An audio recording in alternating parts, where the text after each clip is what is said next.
As I mentioned in Chapter 2, consumer guarantees define the rights and responsibilities of both the consumer and the supplier in the event something goes wrong with a product. There are 9 guarantees on goods, which I'll take you through. The supplier and the manufacturer guarantee that goods will be of acceptable quality. This means the goods must be fit for the purpose for which they're commonly sold.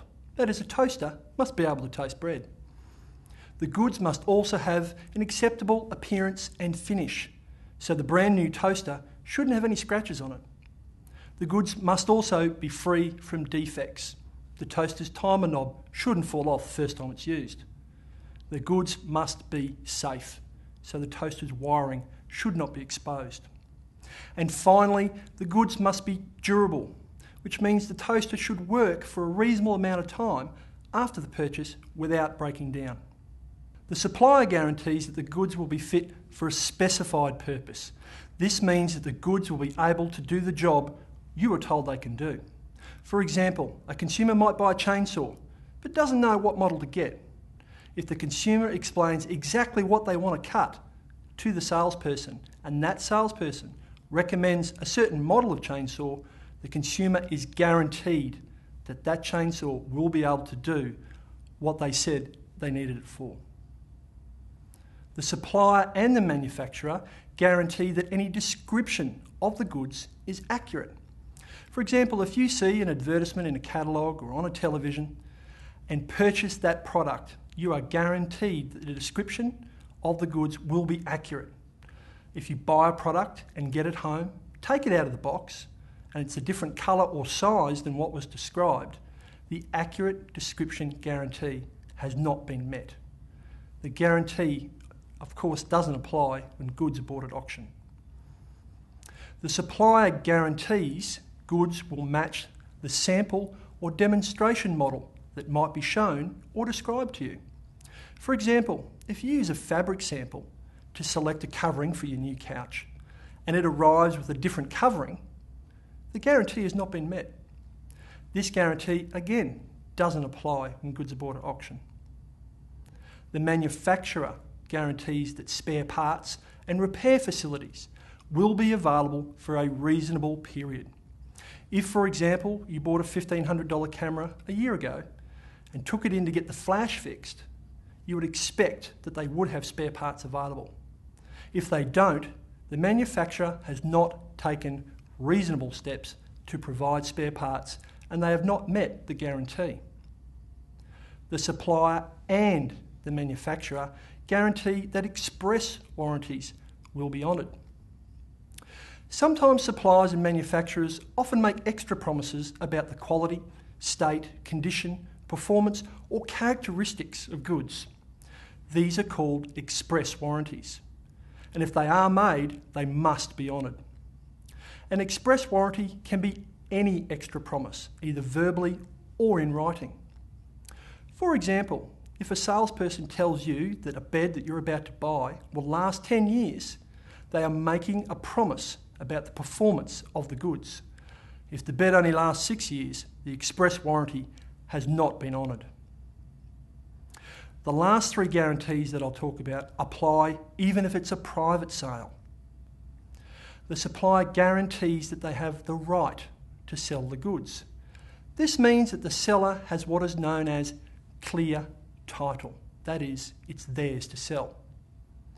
The supplier guarantees undisturbed possession of the goods. This guarantee means that no one will come and try and repossess or take back goods that you've paid for. It also means that when you lease or hire something, you're entitled to use the goods for that period of the lease without having someone checking up on you constantly to make sure you're using it properly.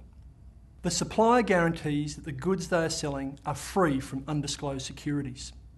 The supplier must tell the consumer about any securities or charges over the goods before the consumer purchases those goods. A common example is the purchase of a car using a car loan. The lender has the right to repossess that car if the debtor defaults on their loan. If somebody else buys this car before the loan has been fully repaid, they do not have clear title because the lender still has a claim over the car and can repossess it if the loan is not paid, regardless of who owns the car now. Now obviously, not every product that the consumer buys is going to meet all of these guarantees. Sometimes products just break. So what happens then? When a consumer guarantee on a good is not met, the consumer has a right to a remedy. That is, to have the problem put right. The type of remedy will depend on whether the problem is classed as either a minor or major failure. But usually it will be a refund, exchange or repair. So what qualifies as a major failure? A major failure for goods is when the consumer would not have bought the goods if they'd known about the problem. For example, a consumer wouldn't buy a washing machine if they knew that the motor was going to burn out after 3 months. Also, the goods are significantly different from the description, sample or demonstration model shown to the consumer. For example, a consumer orders a red bicycle from a catalogue, but the bicycle delivered is blue. The goods are substantially unfit for their normal purpose and cannot be easily made fit within a reasonable time. For example, a ski jacket is not waterproof because it's made from the wrong material. The goods are substantially unfit for a purpose that a consumer told the supplier about and cannot easily be made fit within a reasonable time. For example, a car is not powerful enough to tow the consumer's boat because the engine is too small, despite the consumer telling the supplier they needed the car to tow a boat. The goods are unsafe. For example, an electric blanket has faulty wiring. A minor failure for goods is anything that's not classed as major.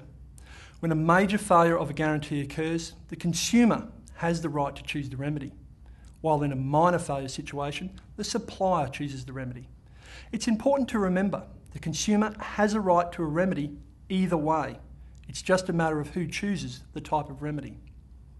So for a major failure, the consumer can reject the goods and get a refund, reject the goods and get an identical replacement or one of similar value if reasonably available, or keep the goods and claim compensation for the drop in value caused by the problem. There are some instances where goods cannot be rejected, and I'll discuss them in Chapter 5. For a minor failure, the supplier can provide a refund, replace the goods, repair the goods, or fix the title to the goods if this is the problem. So to summarise, these consumer guarantees on goods boil down to a few pretty simple ideas. The product won't break or stop working, at least until the consumer's got their money's worth.